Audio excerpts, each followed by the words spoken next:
Ah, excellent. Hi, welcome to My Meaty Eyes. I'm your host, Blind Prime, and for today, we're going to be breaking down the Haslab, the G.I. Joe Classified Series Haslab Cobra Rattler, the giant 1/12 scale A10 Warthog. Oh my god, this thing is huge. This thing is massive. This thing is making me rearrange furniture in order to allow it to exist in my collection. There's such a thing as big, and then there's such a thing as maybe too big, and this one's on the maybe too big kind of thing. Like this is on the cusp of just being too large, and I love it. I absolutely adore it. This is my favorite G.I. Joe Classified Series Haslab so far, and we're going to go in-depth with it today. I'm going to talk about how it feels in the hand. I'm going to talk about its size. I'm going to talk about its weight. I'm going to talk about everything about it. I'm just going to talk about it. Because I have been planning to talk about it all week. Like last week, I've been thinking about it. And over the weekend, I gave it more thought, and now it's here to you. So, let's get into this big old glorious machine of doom and destruction. And please, go below, hit the like button, share and subscribe. Kream the cat is in the room, but the Rattler intimidates him. So he may not jump up on the table while it's around. When it's so big, even your cat's like, I don't know about that. Okay, so I guess, before I begin, please like, share, and subscribe. Those will go a long way to helping me raise awareness for the blind and visually impaired. And if you're wondering what you found here, I'm just a blind guy reviewing toys. That's what you found here, and I raise awareness for the blind by doing so, by pointing out things that you may not have noticed just because you're looking at the toy. And that's why we call this series More Than Meets the Eyes, because this is all about the stuff that you can't see. Well, I mean, it's all about the stuff I can't see, which happens to be some of the stuff you can see. But I'll also cover some of the things that you can't see, because they may be hidden by stuff or just, nice packaging. So let's get into it without further ado. I am having a blast just getting the opportunity to talk about this figure. So let's go ahead and talk about what I have going on the sides. I don't know if you can see that on the side over here, but I have scrap iron currently refreshing the ammunition for the chain gun. But let's go ahead and talk about some size comparisons first. Let's get this guy all lined up. So I've got the G.I. Joe Classified Series, the Striker, right? Striker? Stalker? No, I think this is the Cobra Night Attack, right? Yeah, Cobra Night Attack. And, of course, the HMS missile system attached to its back, because I wanted to kind of do a little size comparison. I'm going to line up the HMS with the engine, the rear of the, do my best to line it up. There it is, it's lined up. And then at the front, we've got, boom. We can't really get it too close because this wing is insane, but that is the Rattler is longer than the new, that G.I. Joe Jeep for the Cobra Night Attack. Yeah, it's longer than that and a trailer. So we're going to grab these two guys, and we're going to set them on the ground so that they're out of the way for the rest of today's video. Let's see, where can I put them? Yeah, I'll set them down over here. They'll be okay. I'm the only one in the room next to Kream, so I'll just have to remember not to step on my own stuff, which is pretty easy to remember to do. Nuts. What the? Okay, I guess that's a great opportunity to talk about the scrap iron and what he was working on. Here's scrap iron here. I like to bring him out for these things because, in the G.I. Joe lore, he's the designer for most of these Cobra weapons. So he is now gone, so I can go ahead and dry this thing a little bit. We're just gonna while we're talking about this stuff, there is something I want to bring up real quick. And who are you and why did you? Oh. I lost Wild Weasel. So Wild Weasel was sitting here on the side. I had him positioned to be climbing into the cockpit using the little ladder right below the cockpit. And we're going to talk about Wild Weasel in his own video, but this is a good opportunity to remove Wild Weasel so we don't have to be distracted by the figures today. So I'm also going to remove the Gunner, who I wish was given a name, but oh well, they're just Cobra Infantry Gunner, I guess. We're going to set them over here next to a b.a.t that I have for size comparisons. There we go. And there we go. Nice and lined up. All right. Those are the things I'm worried about falling off this guy while I'm messing with him. So now that that's gone... Oh, wait. Cobra Commander. I forgot I sticky tacked you to the roof of the Rattler. Let's go ahead and get rid of you two. There we go. Who's a good Cobra Commander? You're a good Cobra Commander. Give me that sticky tack. It's on the roof. You got a little bit of sticky tack up here. There. It's gone. Okay. So we're going to set Cobra Commander over here amongst his other troops. And I just had him kind of standing on top of it, leading it, because I thought that was kind of funny. It's exactly something Cobra Commander would do, too. All right. Now, what are you? Oh, yeah, you're the ladder. I guess we could talk about this accessory first.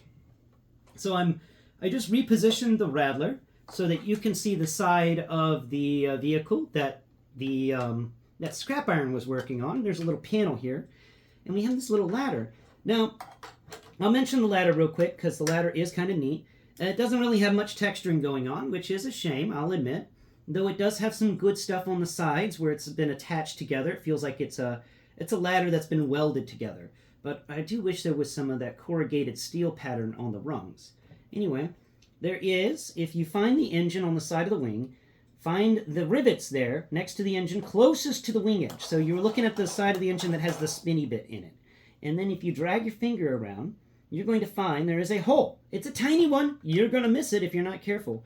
It's right between two rows of rivets. They did such a good job hiding that. It took me a day to find this little hole, and I can't always find it. There it is. No. Did I get it that time? No. I can't always get the hole in the right position because it is just that hidden. And you know what? It's a good thing that it's that hidden. It's actually really cool. So if we can just find the stupid thing that plugged the ladder in. There we go. Right? That was it? No? Oh my god. Let's go to your home. Anyway, so there is a port there. I'll stop fiddling with it. But that allows the ladder to sit here next to the engine. And then the gunner will climb up the ladder and then climb on top of the engine and then climb over the engine to get into the gun capsule in the rear. This will also allow anybody to climb up onto the wing and open this panel and actually fiddle with the engine inside. And I really like that. That is some nice extra attention to detail that I appreciate. This ladder is actually really cool. And while we take things off the Rattler today, I will occasionally be bringing up its flight stand, and we will be putting stuff in the flight stand because there is a drawer. I love the drawer, and we can just go ahead and set that into the drawer and close it. We're going to talk about the flight stand because I think the flight stand will actually deserve its own video with how awesome it is. It is so much better than the Dragonfly flight stand. So much better than the Dragonfly flight stand. Blows me away. It also blows me away how much I can sweat in this room. Even though the air conditioner's on and the fan is on. Blows me away. Alright, so let's continue talking about this guy. First off, I want to talk about this panel here. Oh, he's got two panels. They're almost directly across from each other. One is lower than the other one, and one opens up to reveal some mechanisms in here that you can feel. And there is there's a lot of, what feels like ammunition in a line, and that's because this is the place where this chain gun underneath him is reloaded. Now it's reloaded all the way back here. That one got me surprised because there was a panel right here. There's a panel right here below the cockpit that you can kind of pull out, but I can't figure out how to pull it out. It's right below the cockpit, and it feels like it can come out, but it also it gets stuck, and then it's really hard to push back in. I don't know what's up with that panel, and I've tried to figure it out by watching other Rattler videos, but the descriptors aren't really there for it. But if you know, let me know. What is up with this panel that has a vent at the bottom of it? It is almost, let's see, if you find the ladder on the left-hand side of the Rattler, and you take that ladder that the pilot climbs, the one towards the nose, go across to the other side, directly opposite it, and then drag your finger back a bit. You'll find that there's this rectangle cut out of rivets, and there's a little vent thing at the bottom of it. There is something... No, it's not copied on the other side. So this is the only place we see this weird little spot with the little vents and this perfect cutout rectangular area. But I haven't been able to figure out what to do with it. I mean, you can peel this part back a little bit, but you can snap it back in place, but I haven't figured out, like, does it open? Does it not open? So please, if you want to help me, I would love it if you could tell me what's up with this panel, because that panel's freaking me out, man. Now, this panel back behind that panel is the one that has this little, it's got this little clasp on the top of it you can find with your fingertips. If you feeling around on the rivets there, you'll find that there's just this bumpy thing that sticks out. And you can use your thumbnail to pull this panel down, and you reveal all of these individually sculpted out bullets that are all in a row, and it seems like there's a big old box of them right there that needs to get loaded in and out. So that's really neat. I think it'd be even cooler if you could take that box of ammunition out and set it off to the side. I think that would also be pretty neat. Now, when it comes to this beautiful plane, there's just so much to explore. So let's continue talking about the panels that you can open, and then I'm going to get into the overall description of it. So the next panel you can open is over here on the engine, and this one reveals the interior workings of the engine. You can open up both of the engines on the wings, but you cannot open up the engine on the tail. I was like, aw, that's a bit sad. I was hoping I'd be able to, like, open up the tail engine too.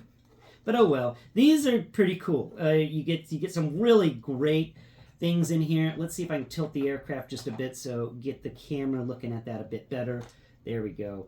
That is some really nice textures in there. I love the fact that this is just a giant jet engine, and you get the textures and the feelings of what the interior workings of a jet engine are. And I've built a few models in my day that were planes, and you had to build the interiors of the engines, and this is very similar to that. This is awesome. I love that you can feel this jet engine in there in all of its glory. And that's underneath the panel on the wing. And now, of course, the jet engines are also blast effect compatible, and you come with 2 of them, but there are 3 engines. So if you take one of the blast effects that has the fat end, because there's 4 blast effects that look the same, but 2 have thin ends and 2 have fat ends. You take one of the fat ends from your Dragonfly, and you can plug it into the 3rd engine to really get this guy going. I don't have it plugged into the 3rd engine because I keep bumping into that.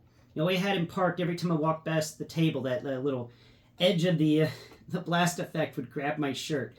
So I kind of took it away for a little while because it was there's just so much. You know, this thing is so big. Okay, so that's the panels and the engines. And were there any more? Yeah, there's one more panel to talk about, and 2 more actually. So we're gonna pick this guy up on his rear leg wheels. That is my big gripe with this thing. Like, if I had a negative on the Dragonfly, the negative would be that this the front wheel here doesn't have a rotation on it. This front wheel doesn't rotate around, and that does make him really difficult to pose because I got to keep picking him up onto his back wings and rotating him around and stuff. And it would be easier if that front wheel had a hinge and allowed it to spin freely, like a caster wheel. Like, if it was more like a caster wheel, that would have been amazing. So that's my biggest gripe with this. Literally, that is the biggest gripe. No caster wheel makes it difficult to reposition it. Okay, so I'm repositioning this thing so you can see the other side where we have this fun ladder. And this ladder, similar to the His Tank ladder, but where the His Tank ladder was a fold down and you could always see the ladder. This one is a pull out ladder. And you pick it up and it goes right back into the aircraft, like underneath the aircraft, perfectly hidden right there. I love that. It snaps and it pushes into place, and it's difficult to even find the ladder when you run your hands across all these panels and stuff. It's so well done. Then you can just find this little bit of a ridge that sticks out from underneath it, and that's your only hint that there's a ladder there. And then you pull the ladder down, and it has its own hinge where it falls down, so it lays almost on the ground, just above the ground. and a pilot can climb up. Now this ladder has been textured, but no friction tape or anything on the rungs themselves. But I like the textures of the rungs being connected to one another. They did a little bit of there's these little edges like those little rounded bits you get from welding things together. That's what it feels like. It feels like this thing's been welded together. Really cool, really well done. And then when you close it up, it's hidden. It's so nice. Then below the cockpit, we have the chain gun, the thing that makes this guy so famous. This gun, and it's got a spinner. And what I like about it is when my father was overseas in Afghanistan and Iraq, we would talk to him sometimes on the phone, and then occasionally you would hear that. Very similar noise. It would just brum, brum, brum, brum, and that's it. You would just hear a brum, and there would be nothing. And I'm like, Dad, what was that noise? Like, oh, the A-10s found a terrorist, and they took it out. That's what he'd tell me. And he loved these things. He'd sit there. He used to have a hooch that was on the edge of the runway, so he would just drink his morning coffee and watch planes take off and land. He loved watching all the aircraft just jumping up and down, always constant movement. And there was actually I got to see his hooch on national television once during the years ago, maybe 2016, 2015. There was a cargo plane in Iraq. It was Iraq. It took off from base, and it wasn't properly, the cargo wasn't properly strapped down, and the cargo shifted, and the plane fell out of the sky and landed on the runway and blew up. The hooch that my dad lived in back then, is in the background of that video, and I was watching it with Dad on the couch, and I'm like, Dad, that just happened. I'm really glad you're home right now. And he goes, yeah, I'd probably been sitting in front of my hooch drinking coffee whenever that thing exploded. I'm like, yeah, you dodged shrapnel there, Dad. You dodged shrapnel. So that was just kind of one of those neat things that happened. Well, not really neat, but definitely terrifying in a way. If he hadn't been home, he would have been there. So just a little bit of history on the Iraq-Afghanistan conflict. Now, on the other side here, to get back into the toy, sorry about that, we've got the other panel, and this panel actually breaks off and removes because it's got blast damage to it. We got some holes cut into this thing, and then behind there, we have something that's got some rivets textured into it, but it's very flat and very kind of boring, and that's because this is actually supposed to have some lights in it that whenever, if I put some batteries in here and started her up, this entire area would start flickering with firelight. And when you put this panel in here, the firelight flickers are supposed to make it seem like when this thing got hit, it's actually on fire inside of the fuselage of the plane. That's a cool little trick. That's neat. But tip my hat to you, or salute you, designers of this guy, because that is so cool. Okay, I wish I could see that. That sounds awesome. That is one of those things where I'm like, I love the future. I love how we can do these. Get back in your home, little panel. Hey, panel, what's going on with you? There it goes. All right, excellent. That's what I love about these modern day toys and stuff, is the things that can be pulled off. So that is it when it comes to panels. There's no more panels on this guy that I know of. If you know of another panel, please inform me. But we've got engine opening panel. We've got this panel that can come off and be replaced with a blast, with a normal panel. We have the ladder panel that pulls out, and on the other side we have an engine panel, and we have the this loading and unloading panel for the chain gun that can fold down.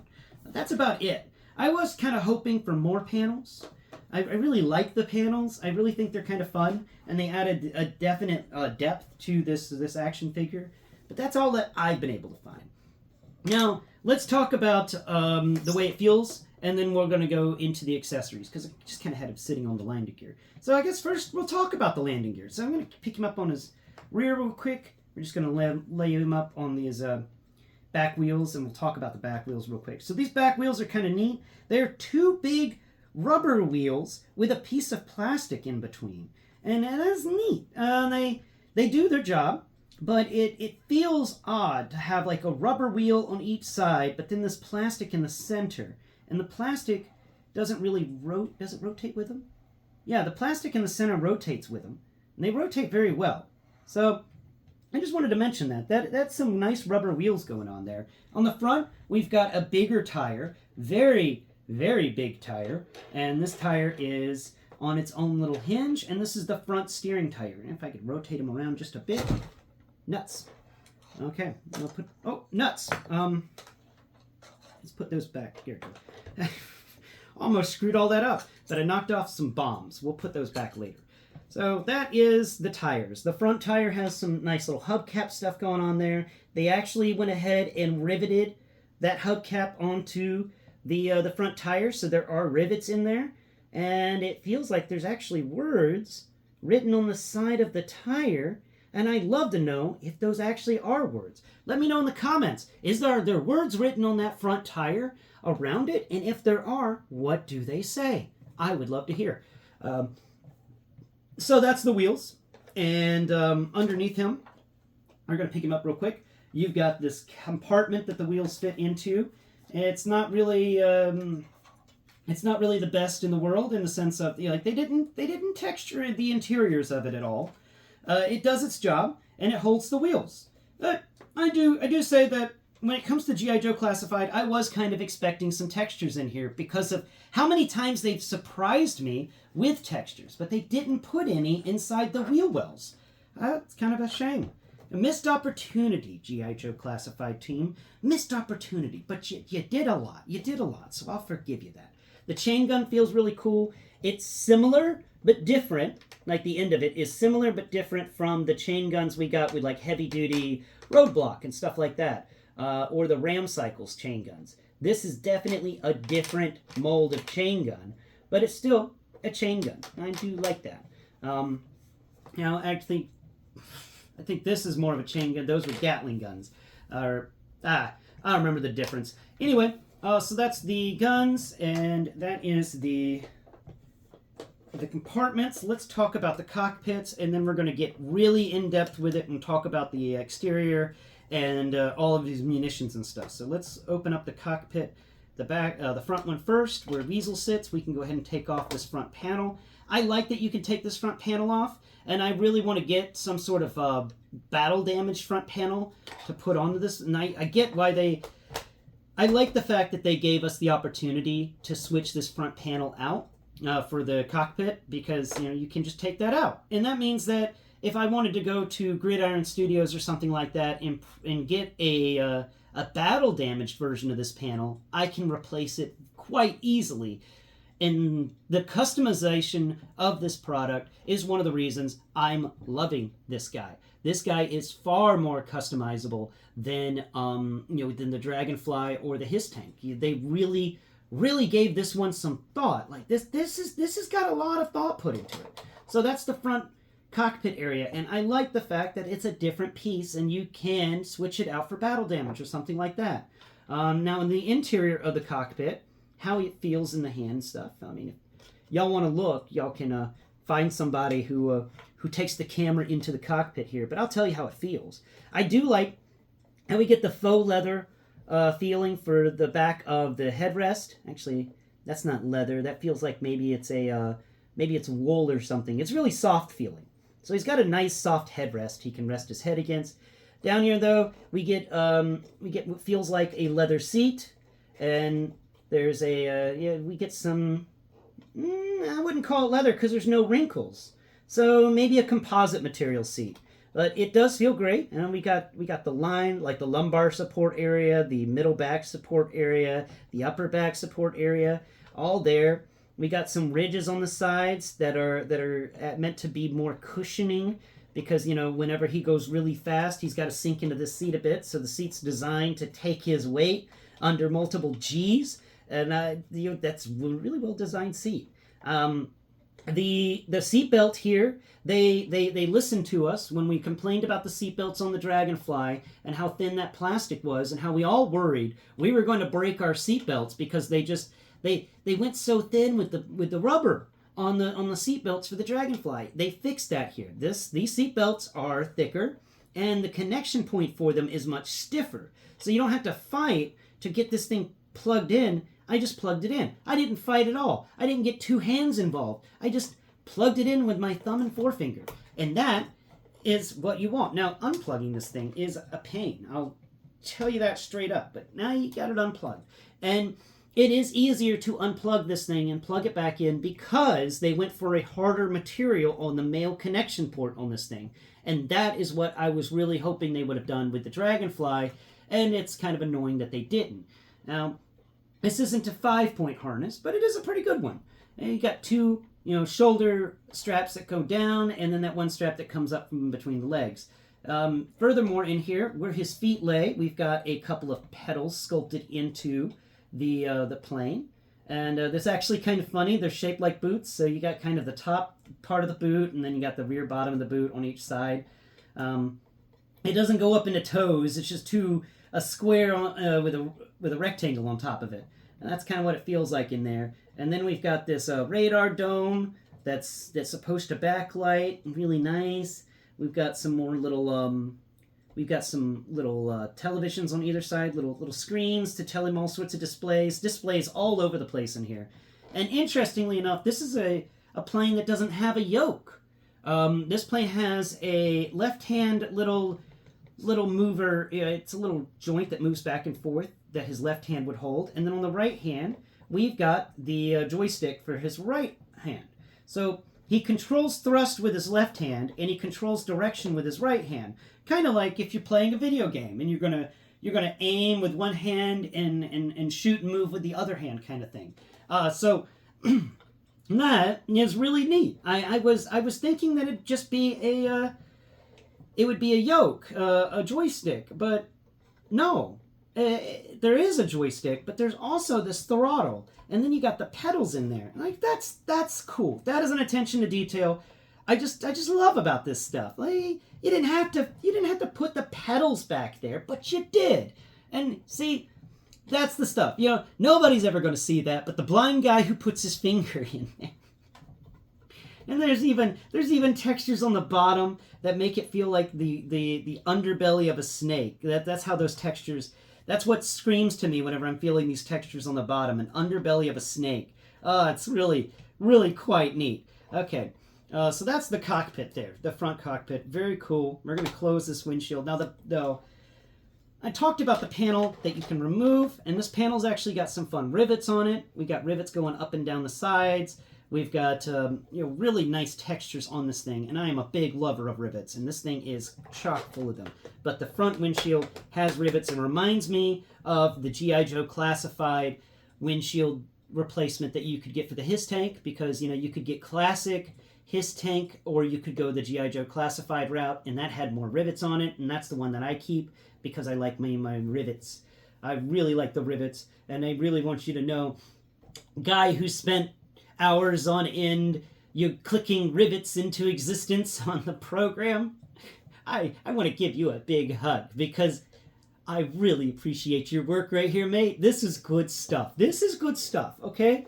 So now let's go back here to the other cockpit, and we can actually pull out the entire top of this so we could better talk about the interior. Because this entire top assembly is its own thing. And this top assembly consists of the two guns that move up and down, but not independently of one another. They're just two guns that move up and down. They don't go down very far. And then this top little sunroof, as somebody on my live stream called it. No rivets, sad. I was hoping there'd be rivets going down these lines, but oh well. And it opens up, and you get a nice little bracelet that you could wear if your hand is, like mine, small enough to fit through there. So that is the top of the gunner seat. But inside of the gunner seat, we're just going to set this piece on the wing real quick. Inside of the gunner seat, we've got these seat belts again. The two that go over the shoulder, the one that goes between the legs. If I feel in there, this one's actually a really tight fit compared to the other one. And we've got some textures in there. Like on the floor, we've got more of that. Is that more of that texture from the front? Let's see if we can get in there. Ooh, really difficult to get in there and feel the floor. Ah, I can do it though. I promise you I can. Okay, there we go. No, but that is what is that? Oh, that's some cool little line work stuff and corrugated steel pattern down there on the floorboard of the gunner's seat. Now, there's not really much more happening in here. There's a really big negative space. Like, it feels like the gunner's seat kind of goes further back into this fuselage a bit. And it does make me worried that I'm going to, like, lose an accessory in here. I'm going to have to flip the Rattler upside down and shake it a lot to get that accessory out. But other than that, this is pretty nice. The gunner's seat doesn't have a headrest. Poor gunner. They don't have a comfy headrest. But they do have a nice comfy seat. It feels similar to the seat that Wild Weasel uses, except it doesn't have a headrest. But everything else about this thing is exactly the same as the cockpit seat. And then we get a joystick, because they get a joystick controlling the turret. Now, there seems to be, there's a screen textured into the wall of the turret directly in front of the seat, and that's the screen that the gunner will use to find where they're shooting at. And then on the sides, we've got what feels like maybe some speakers, and feels just some more comfy materials, so that if they get rattled around in there, they're not going to bust their head open by smacking it on the rim of the turret. There's some cushion there to stop them from hurting themselves if Wild Weasel's got to get a little wild and weaselly with his flying. So let's go ahead and put this piece back on. You just got to rotate this around. Actually, the best place to put it is face to apply this. And we talked about this in my building video, but you want to point the guns towards the rear engine, like they're about to fire into it and make Wild Weasel's day really bad. And then you can rotate it around and face it forwards, and that locks it in place. There we go. Locked in. So, that's the two cockpits. Very nice, very good, very well done, and the textures are sublime. So, now, let's get into the big part.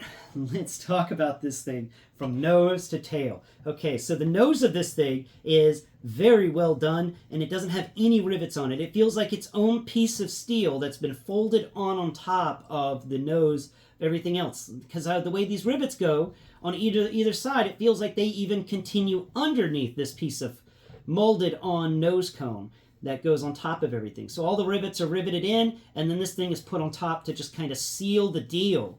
And I love it. I like how they put the edges in there. They made it feel smooth and nice. And then you've got these rivet lines that come. You've got 1, 2, 3, 4 rivet lines that just kind of come from this nose, and they spread out and go all the way across, down the way. There's so much happening here with rivets, and they double riveted a lot of this. So there's a line of rivets followed by another line of rivets, and I almost just, if I remember it right in Braille, 4 dots together is O. So, when you've got all these together, it's just O. It goes all the way, just all the way back. Oh, man, these so many rivets. So many rivets. I'm sitting here feeling these things going, oh, man. Was that dude just smacking his head up against the wall while clicking the button? He's just like, ah! Rivets! All the rivets! He went crazy with the rivets. Oh, but it's all so well done. And I like the angles. Like, he managed to get these angles in so the rivets will actually collapse down onto each other. And 2 rivet lines that have 2 rivets each in them become 1 rivet line at the wing, at the tail wings. Like, they all collapse back together. And it's just, I'm floored by the attention to detail here in how much time these rivets must have taken to click every single one of these into place. This just feels like it took him a lot of time to do. And I appreciate that. I really appreciate the time and attention done on this. We have got, when it comes to the rivet stuff, we've got little squares and panels all riveted out everywhere. And of course, When it comes to the damaged panel, they even put the rivets in there, and then there's places where the rivets have been destroyed, and I like that. And I like how you can kind of feel where the rivets are doing their best to hold things together between the two blast effect damages on this panel. That's cool. Yeah, the battle damage parts, you can find the rivets just kind of trying their best to hold it together, and that's cool. Okay, so I'm not going to take the time to go over all the rivets, but I will let you know this is chock full of rivets. There is an occasional square inch of space or 2 square inches of space with no rivets, but the majority of the fuselage is just bands and bands of rivets. Just rivets on top of rivets on top of rivets. So cool. Okay, next step is we'll talk about this part. We can rotate the wings to do oh, it would help if I took the blast effects out before I do that. All right, let's try it again. There we go. We can rotate the wings, and it's my advice to you that you don't grab one wing and rotate it, because they both rotate whenever you grab one wing and try to rotate. So my advice is to grab both of the engines and rotate the wings together if you want to ensure this guy stays, lives a long and happy, prosperous life. Please rotate your wings, both wings at a time, and don't just grab one of these engines and try and pick it up. And I advise always rotating this guy at the engines. Okay, that's the best place I found to do the rotation. Now, to pick the wings up, we're gonna find the front of the engine, the spinny bar. Go below that engine, and you'll find there is this little rectangular thing that ruins the texture underneath these wings, and it just kind of sits out, and it's not in the right spot at all. If you push that in, you can then pull the wing out, and then the entire wing is going to fold up. Now, I think that's cool. I like the fact that the wing can fold up, and this, of course, can allow us to take a look at some stuff on the underside of the wing. Let me go ahead and unplug that accessory. So on the underside of the wing, we've got 1, 2, 3, 4 hard points on the wing part that picks up vertically. 4 hard points for our accessories. And then underneath the wing, we've got 1 big hard point for some bombs. And then right on the inside of the fuselage, we've got 2 more hard points that I haven't done anything with because it's really hard to get to those. But there are 2 hard points on either side of the ports that are necessary to plug things in. And you can, of course, like, for instance, we can take this one down here, and there it goes. So when it comes to removing these hard points, because if you're curious, how do I remove them? Well, you'll find when you feel the hard point, there's it's got 2 slopes, slanty slope pieces. They each taper down into a triangle. One is a lot shorter than the other one. One is a very long slope down triangle, and the other one is a very short, quick slope down triangle. You want to grab it by the short, quick slope down triangle by pushing your thumb on top of that triangle. And make sure you put your other thumb on the longer triangle on the other side. And then you want to push down and wiggle it back and forth just a little bit, and it will pop off decently well. And of course, this that I'm talking about is the assembly for the 3 bombs. And he's got these 3 bombs that are all the same bomb, and they have their own little cradles in this 3 bomb assembly unit. And I like that. I like that we got this cluster of bombs. It's kind of fun. Of course, we got 2 of these bombs that fell off the other cluster, and we'll go ahead and remove that other cluster so we can actually fix that. Let's see, where's that cluster? Here it is. So find the rear part and push down on the rear part and push down on the front part and wiggle it back and forth. There it goes. Popped off. It took it a minute, but we got it.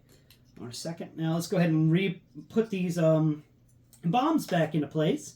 And they would just require the same herringbone that we've been using since they call it dog bone, herringbone. I don't know what they're calling it, but it's the same connection point they've been using since the Hiss tank, but they've been getting better at it, and it is kind of annoying that they've changed it slightly since the Hiss tank, because the Hiss tank's weapons really can't work on these.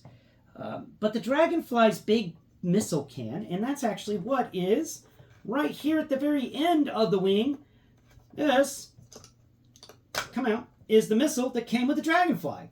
And I was just like, I'm going to see if it fits on the Rattler. And it does fit on the Rattler. fits right in one of those little herringbone hard points, snaps in quite effectively, and makes for a good little missile. But, you know, that's the only missile that's not part of this part of your G.I. Joe Classified Rattler experience. You're going to have to pull that one out of the Dragonfly. Now, he's got other missiles here, and when did the Kream show up here? Wait. When did you show up here? How long have you been here? How long have you been here? All right. There's so much to talk about. Okay. So we'll talk more about the accessories in a bit, as we're just finishing up talking about the figure, the vehicle overall. That's the wings here. Each of these wings can go vertical. I'm not going to lay this one back down because it's obvious my fat cat has decided to take full advantage of the space and slept there. Now this back wing is really neat. Okay, in the original A10 Warthog, well, before I get into that, to describe it, the big engine, there's two big engines on the wings, and then they took one more of them, and they put it in the dorsal fin. This tail fin that's on the back of the Rattler has an engine inside of it. So normal planes would just be a fin that goes up, but this one's got a big old bulbous engine just right in the middle of it. And neat approach. So I'm going to describe the difference here. The original A10 Warthog, like the real life version, takes the wings that they put on the front engines, takes the engines they put on the front wings. Oh, that was funny. And instead of them being on the front wings, they're actually each on the back wings, and they're resting against the tail. Because the way this guy works, since he fires such a powerful chain gun, those depleted uranium rounds cause this thing to stall out if it's not careful. So they have to slightly dive bomb things. And the best way to really push that power to offset the chain gun is to put the engines back here, as far away from the chain gun as they can, but still as close to the center mass as possible, so to balance the chain gun out. So while these engines are going full force, this chain gun in the front is firing so powerfully it's actually shoving the plane backwards. So these engines on the back tail are pushing the plane forward at the same time. And this can cause, if the plane's not in a downward motion, this can cause the plane to just stall and fall right out of the sky. It's very dangerous. Got to be very careful when firing that chain gun. You've got to be very, very careful. But let's rotate it around a bit more so we can take a look at this back wings a bit more. If Kream will just please. There it goes. Okay, so we've got this back tail wing here, and we've got a Kream head, and look at that. Compared to Kream's head, and it's a pretty big wing. No. We're going to come over here. All right, so the wing itself is about Kream's head in thickness at the top, from back of his head to his nose, and lengthwise, we're going to go from the top of it, from his shoulder blades. No, raise your... you stop playing along. He's like, you're using me for stuff. I know it. I'm going to be cantankerous now, so, this back wing is huge. I put, actually, I got a G.I. Joe Classified Series B.a.t to help Kream. You got it. You sticking your nose in my mouth? Yeah? That is unhygienic. You're being an unhygienic cat. I mean, when has a cat ever been hygienic, right? Oh, where is the bat? That isn't the bat. That isn't the bat. There's the bat. Here's the bat. Okay, we've got a G.I. Joe Classified Series B.a.t here.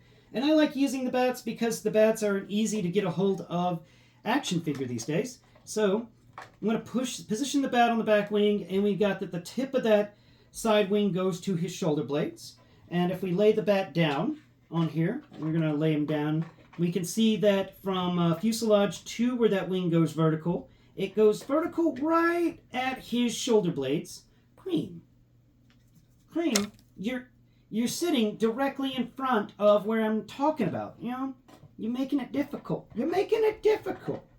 All right, so we stand him up on the wing. The dorsal wing, the tail wing, goes all the way up to his shoulder blades as well. This guy these back wings are almost square. Like this is almost a perfectly square little area.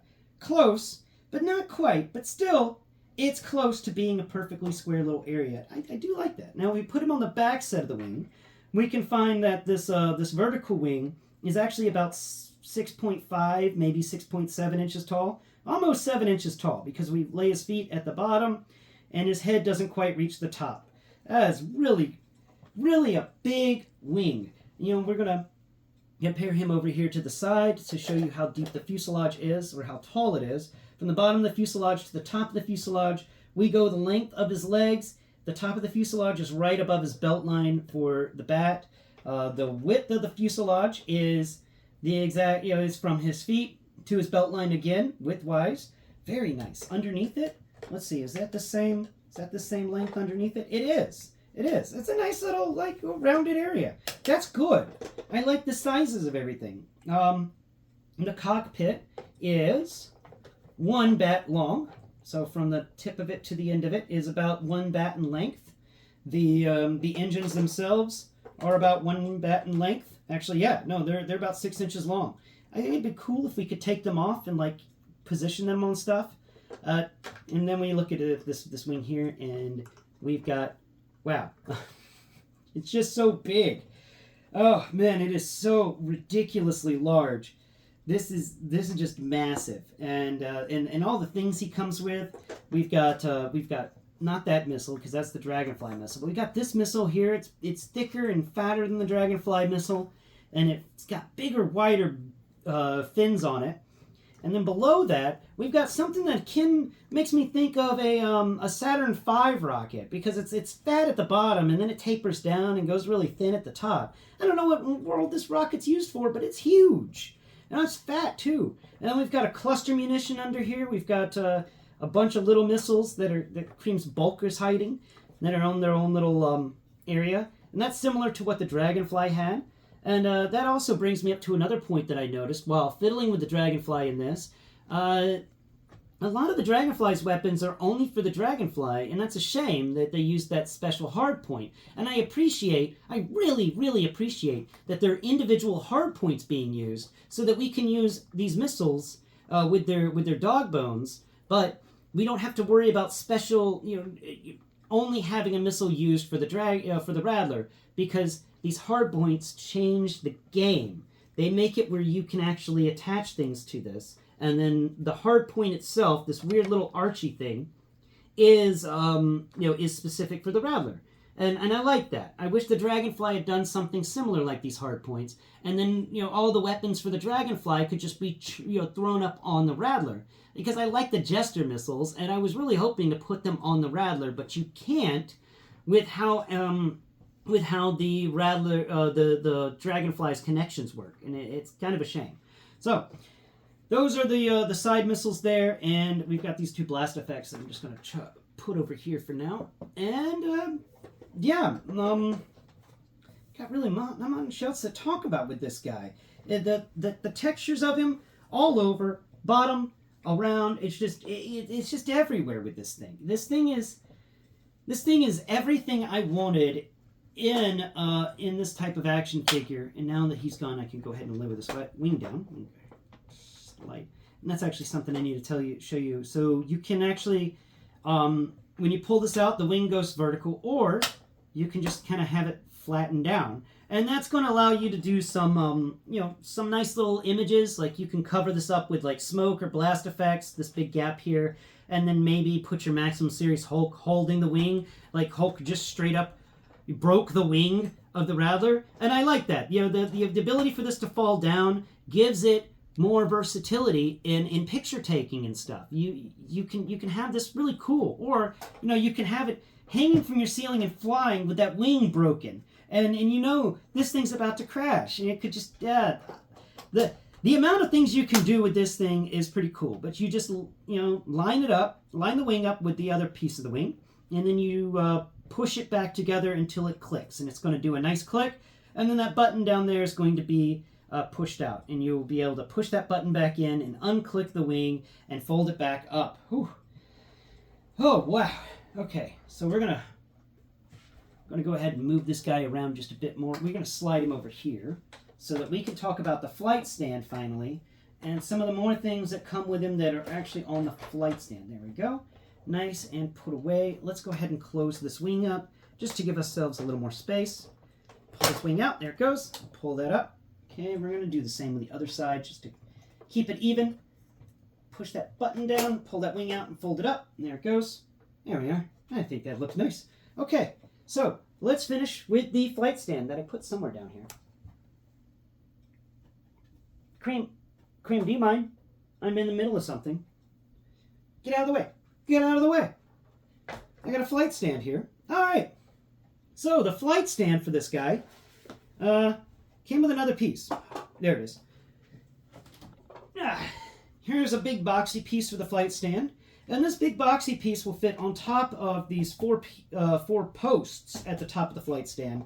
And this will allow you to get some angles. So you can put it in one way, and that's going to allow the Rattler to seem like it's taking off. Or you can flip it around and put it the other way, and then the Rattler's just kind of going down, possibly shooting the chain gun at a downward angle to stop the engines from stalling out. I think that's pretty cool. And it's big and blocky. It's a really heavy-duty piece of plastic. And that's because this Rattler, and I didn't talk about that enough, is not a light thing. This thing weighs about 10 pounds.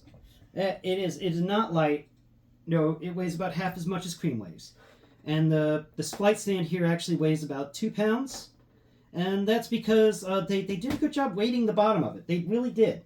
So, more things this flight stand has is, of course, those 4 posts at the top, so he can do a horizontal. So I can just kind of have him sitting here as if he's flying around. But it also has 1, 2, 3, 4. 4. 1, 2, 3, and 4 dog bones or herringbones sticking out of the side of this. And this allows you to put your extra munitions. So we got our Rattler bomb. We can go ahead and attach that to the side.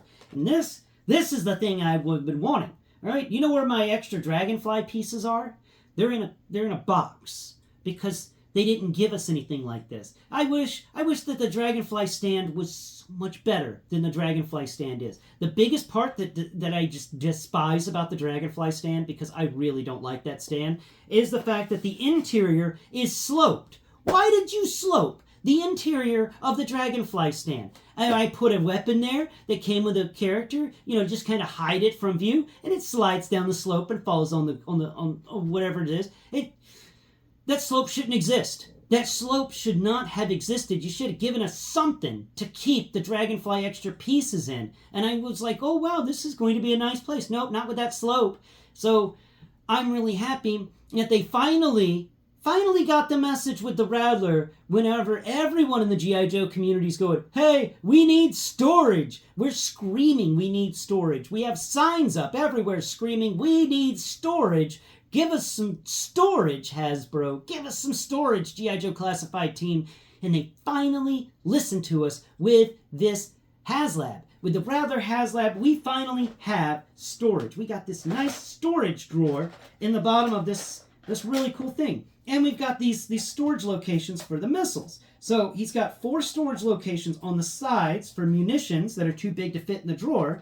And he's got a drawer where we can put this ladder. We can put this extra gun that came with one of our guys. We can put this extra head that came with one of the guys. This is the unbroken panel. Feels really nice. Feels exactly like the other side of the plane. And that's exactly what you want from a panel that isn't broken. And then we have this blast effect here that came with another classified. We've got one of these hard points, and this will allow me to actually talk about the hard point. So this is the hard point that we talked about earlier. It's got a small little clasper bit at the top, and then at the bottom it's got that dog bone, and it's actually got some rivets of its own, riveted all the way down the sides on either side. Like, the attention to detail was not missed on this little hard point. This little half-circle piece of plastic has got so much detail etched into it. It's chock full of details, and it feels great in the hand. I love whatever they used for this, because it doesn't feel glossy, neither does it feel flat. We've got like a semi-gloss going on here, and it works out very well on the fingertips. So that's that hard point. We've got another one of those hard points in there. We've got another blast effect in here. We've got this other headpiece, which is weird. Okay, I'm going to get into this guy's extra head in a bit, because this is just freaky head. It's a freaky head. It weirded me out because of its neck. I'm not used to that.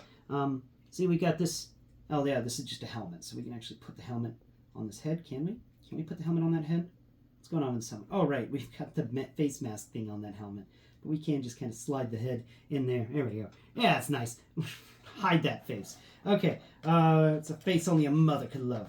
Now, what else we got in this little thing? We've got another blast effect, and we've got another one of those blue blast effects, because that one's actually blue. Come on. There we are. There's another blue one, and we finally have the patches. Yeah, Kream, would you like a patch? Huh?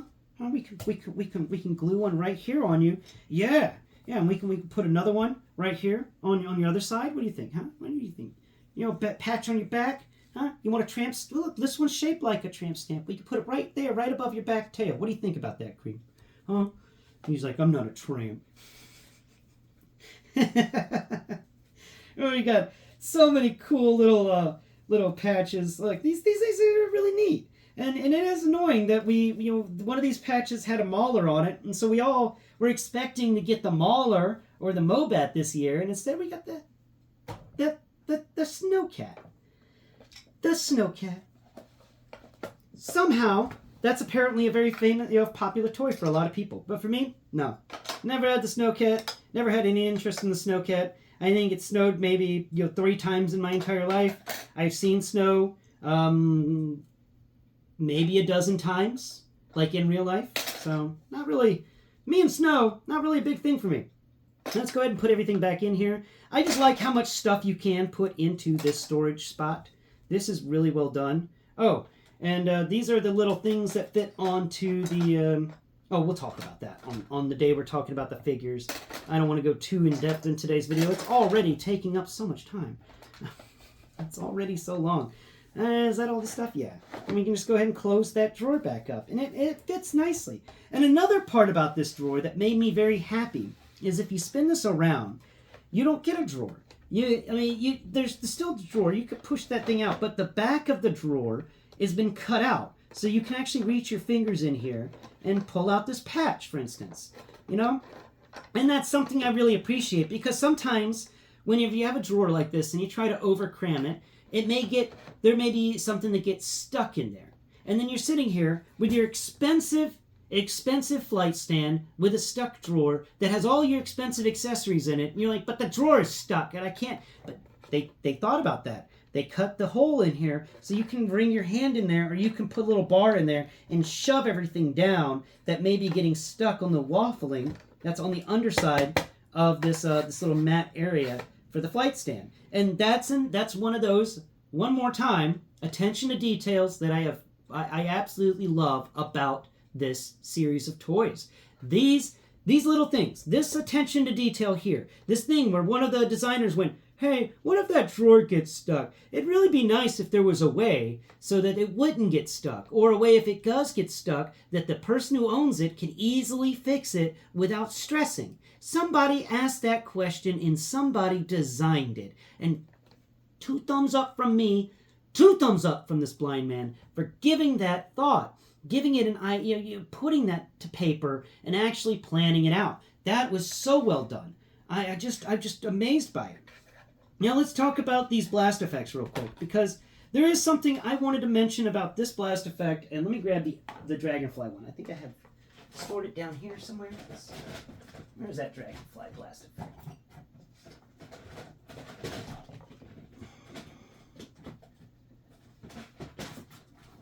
Oh, great. Did I misplace it?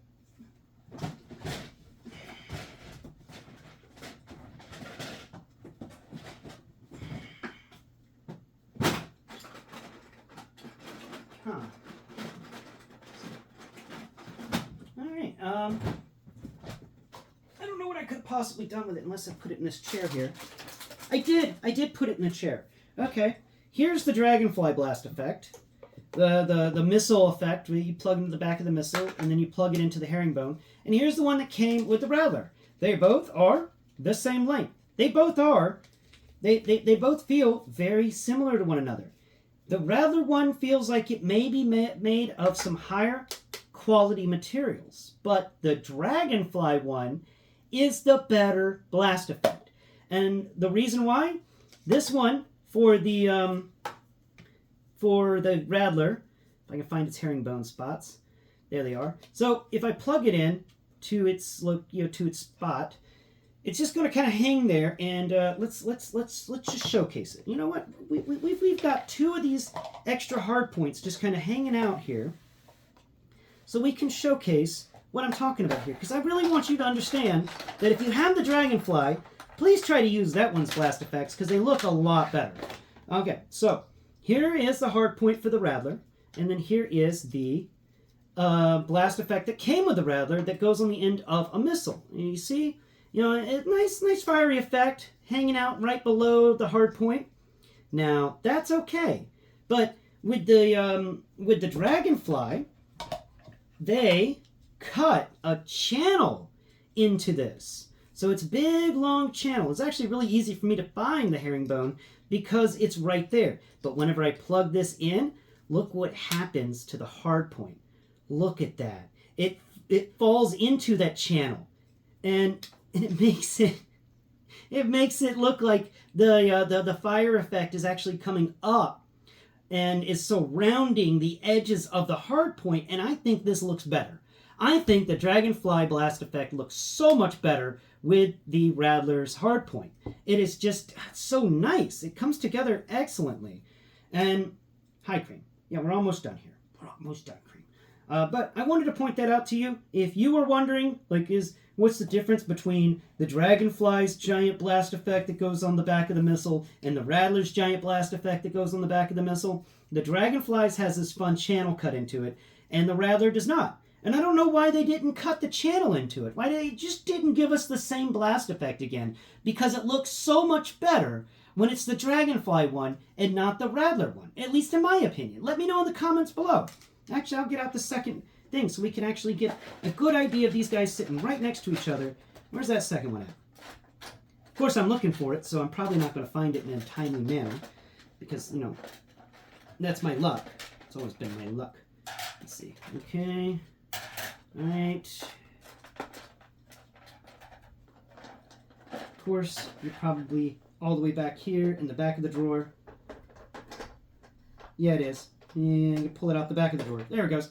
That's why I also like the back of the drawer. You could just kind of pull things out from it. So we go ahead and attach the other blast effect. Let's go ahead and attach it the right way, not the wrong way. There we go. There is a right way and a wrong way to plug in these blast effects, and I appreciate the fact that they did make one of the herringbone circles a little larger than the other one to ensure you're always plugging these things in the correct way, so you can't plug a missile in backwards. But there you go. There's the difference between the two when you look at them. One has the one has the hard point just kind of sitting on top of all the explosion materials, and it's kind of cartoonish how all the explosion stuff doesn't ever touch the hard point. And then you have this other one with the Dragonfly and how the explosion comes up around it and makes it a part of the exhaust from the missile, and this looks better. So if you're a picture taker, I advise using the Dragonfly blast effects if you intend to really get some nice images done. The ones that came with the Rattler aren't really going to be your jams. So we go ahead and slide those guys back in there. And then finally, we're going to go ahead and move those missiles down on either side to showcase one last thing where you can put the Dragonfly blast effect on this thing. You can also put a couple of the weapons from the Dragonfly, like the longer missiles, on this thing as well. But there you go. Dragonfly blast effect plugged in. Isn't that neat? Not plugged in the right way, but it's okay because these guys are reversible. You can plug them in any way you want. They just kind of work. So I love how this all comes together and how it all works out to be just such a great piece of G.I. Joe history, a great piece of American history. Let's go ahead and slide that ladder back in there. There we go. Yeah. All right. Oh, blast effects, fun little piece that makes it move. And of course, we can't forget the nukes. 2 of them. This is what makes him a terrorist right here. Because I couldn't think of a more terrifying thing than a terrorist group having an A-10 Warthog that can drop a nuke. Like, that's what?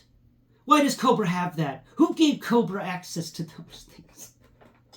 Who?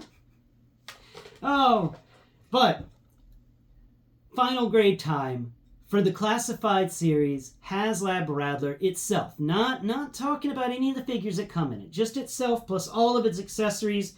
It is an S. It is an S all day, every day, S plus, if you will. This has gone above and beyond what I thought I was going to get, and that's what the S plus category is all about. It's when I come across something that just blew me away, blew me out of the water. It was just so good. They went above and beyond. The attention to detail on this product is a work of love. Everything about this is a work of love, and I'm so sad that they got rid of the designer. You know, they removed him from his job, and that guy was good. Snowcat is the last thing he's ever done, and I wish it was a Mauler. I really do. But I have blathered on long enough about this figure. I absolutely love it. I adore it. I had this fear that I had bought something that was a lemon. I did worry about that. And once the reviews started coming in, I started getting a little less stressed. And once I finally got it myself, I have fallen in love with it. I was so worried that this was going to be a lemon. I was worried about that. And I worry about every Haslab because I'm blindly buying these. Like, I'm blindly backing. That's it. I'm blindly backing the Haslabs, and I'm hoping that they turn out to be what I dream. And so far, I haven't been disappointed. I am blown away once again by the detail and the work put towards this product. This is definitely something that you should pick up if you ever get the chance to do it. You ever have the opportunity, the money's in your pocket, and you want it, I say, get it. Get it immediately if you can, because you definitely will be missing out on an extraordinary addition to any G.I. Joe Classified collection. I've been Blind Prime, and of course you have seen my co-host, Kream the Cat. We have enjoyed bringing you this G.I. Joe Classified product today, and please tune in next Prime, where we're going to talk about Transformers, and of course, bring up the characters like Wild Weasel, the Gunner, and of course Baroness, that came with the G.I. Joe Classified series Rattler. So until next Prime, bye-bye for now.